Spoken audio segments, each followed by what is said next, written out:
So I'm in the same place I was in yesterday. I was walking along a track over there, so you couldn't see this loch. But it's a bit of a clearer day today, so I thought I'd come back here. Much colder, but not a breath of wind. And as I came up to the shore here, saw a herd of deer just run over the top of that hill.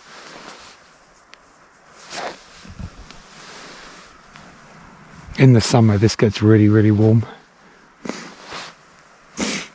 So I've been swimming up here once.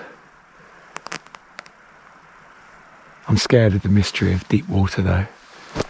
Not so much of the forest or the hills, but definitely deep water. The surface is like the threshold between the seen and the unseen. And that's a real kind of clear illustration of the fear that we live with. What's behind the closed door? What's behind the sofa? What's under the bed? That's the fear I lived with all of my life, you know.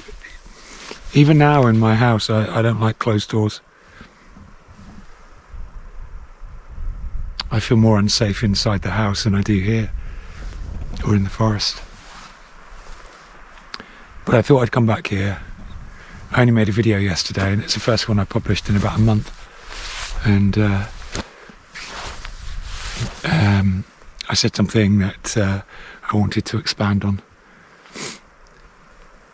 You know, I shared a story from childhood. I made something beautiful and it was destroyed by a boy. And I don't think I ever even tried to do anything like that again in my life.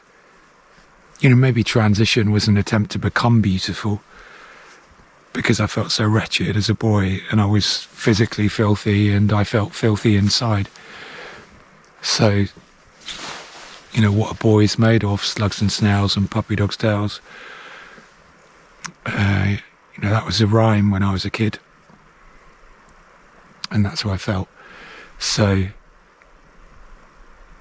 you know, there was definitely an effort to become beautiful. But, like I said yesterday, I think I was standing right over there. There is a natural inclination within us. There's a natural kind of appreciation, sensibility towards beauty. Nowadays, in this control system we call society, the ugly is made, we're encouraged to make the ugly beautiful because, you know, the artificial reality that we live in is specifically nuanced and constructed to create dissonance. And it is ugly. And we're encouraged to normalise that dissonance. So if you look at modern art and, you know, entertainment, it's all dark, it's all ugly, it's all disturbing. There are no heroes, there are just anti-heroes. But we have a natural appreciation of beauty, proportion, truth. Truth is beauty. And you, dear viewer, are beautiful. So probably like me, the beauty in you seemed to be crushed as a child in abuse.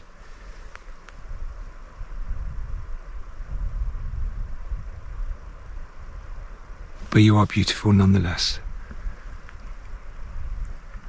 So the next time I tried to do something creative was when I started writing for the blog that was my first attempt to process trauma. And then I started making these videos.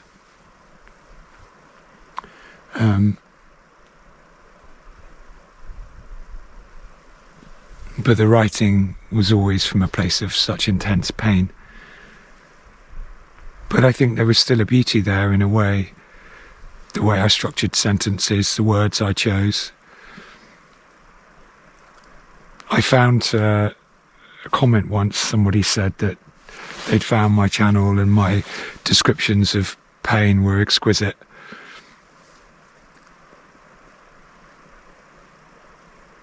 But we dwell there too long. We dwell in the exquisite descriptions of our suffering too long. And you have to exhaust that. You have to see how claustrophobic and restricting that is. We ruminate because we're trying to find completion in those descriptions and the stories we tell ourselves and others. We ruminate endlessly. I think because we're confused. Why did this happen? What does it mean? How could this happen?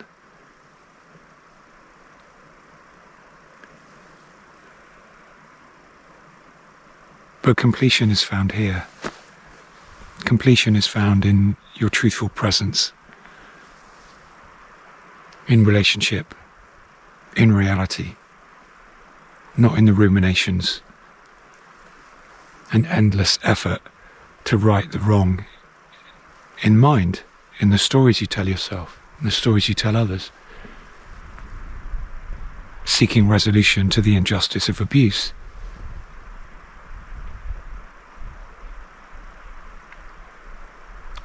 You need to grow past it.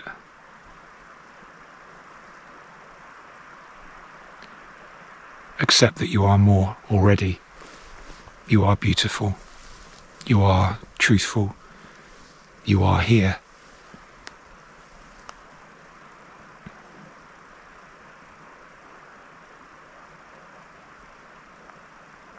You can just hear the whisper. There's a river over there, just beyond the first row of trees. You can just hear it.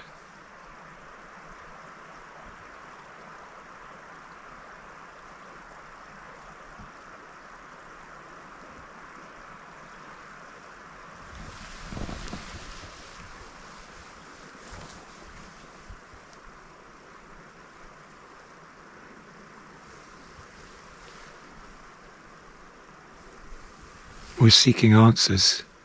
We're seeking the truth. We're seeking completion. But there is a mystery, a vast mystery that is you, that is me. And when we think we found the answer, when we think we found the truth in the past, in the stories we tell ourselves, we collapse the vastness of that mystery into the certainty of that attachment.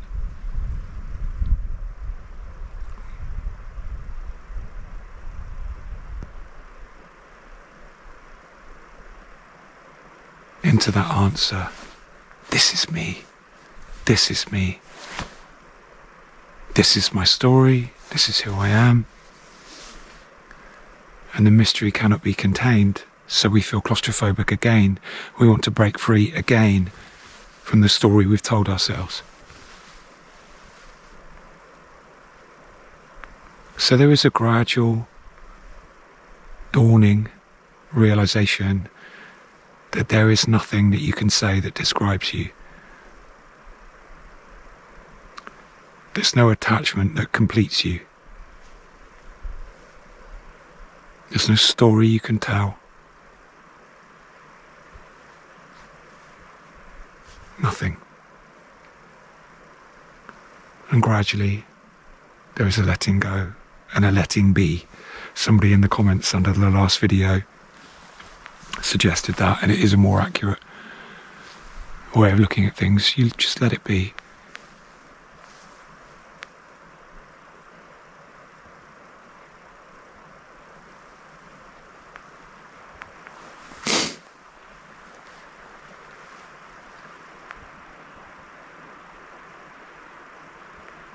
When we collapse into identification, we're just seeking certainty and stability. So like I said in yesterday's video, there's just a lot of moving parts that move all at the same time and gradually come into balance and harmony. that there is no need to identify as anything. There's no need to attach. There's no need to look for certainty, because there is only movement, there is flow. And letting things be lets things flow. You know, maybe this gets easier because it's easier for me now because I'm older. I'm 56. I will be in a couple of weeks. And you know, you let go in the end. So I think when you cross that threshold in midlife, where you're closer to death than birth, it becomes easier. And what I was trying to get at in yesterday's video, but not quite achieving what I wanted to, is that the letting go isn't just the letting go of the trauma that has defined our sense of being a person. It's not letting go of hope. It's not letting go of the past or letting go of wanting. It's letting go of everything. Everything.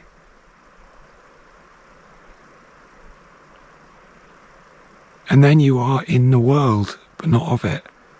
Through, you are a pilgrim, a traveller. And you're on your way home. You know, the place where we come from is the place to which we return. Nothingness, but maybe everythingness. The world is just symbolic. It's symbolic of something before it. You know, it's a reflection.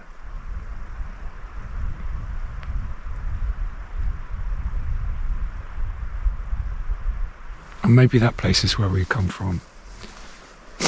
That's why we have this sense that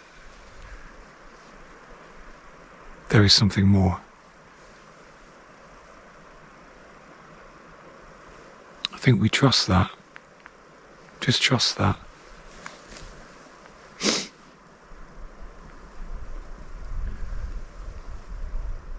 We learn to trust that. Don't let anybody talk you out of it. You know, again, don't listen to the messaging of a toxic society that wants you to be diminished and in pain and lost.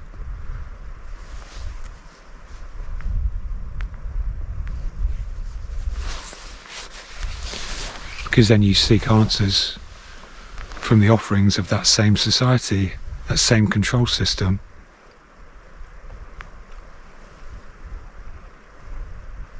You know, Krishnamurti said, it's no measure of health to be well adjusted to a sick society.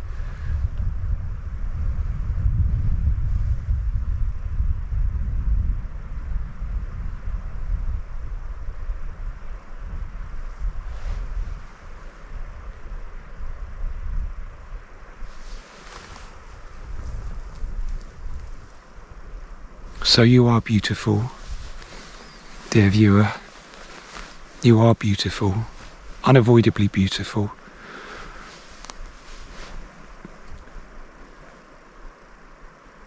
You know, we're all wounded, we're all scarred.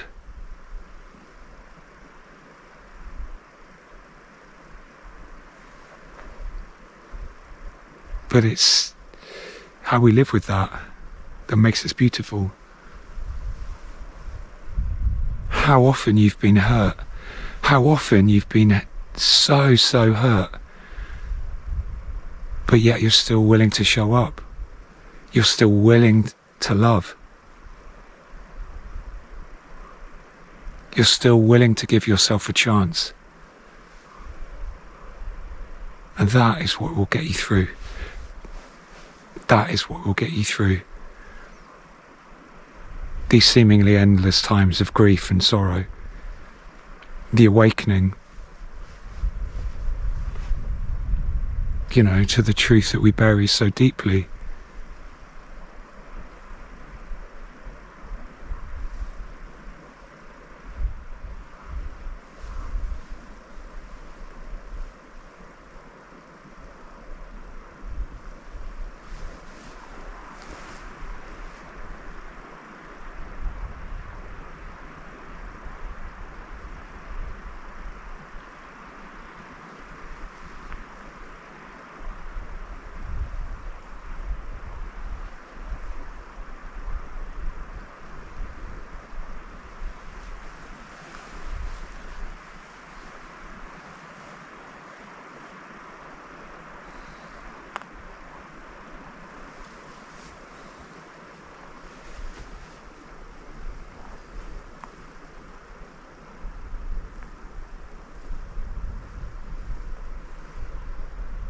might wander over there actually.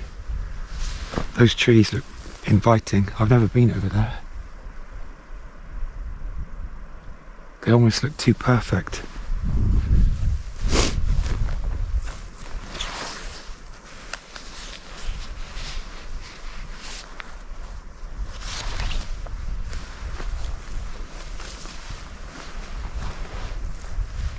So that was good timing. The battery failed and I wasn't in the middle of a sentence.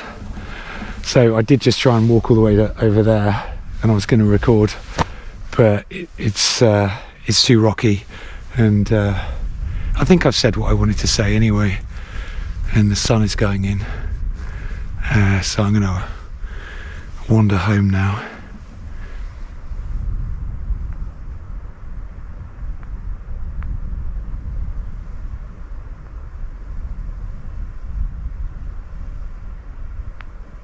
So, that's it. Thank you for watching. If you haven't gone to Substack, please go to Substack and subscribe. I've got extra content for paid subscribers on Substack. If you want to support the channel, if you want to support me, every little helps. So there's a donations link below each video, and a huge thank you to those people that do donate.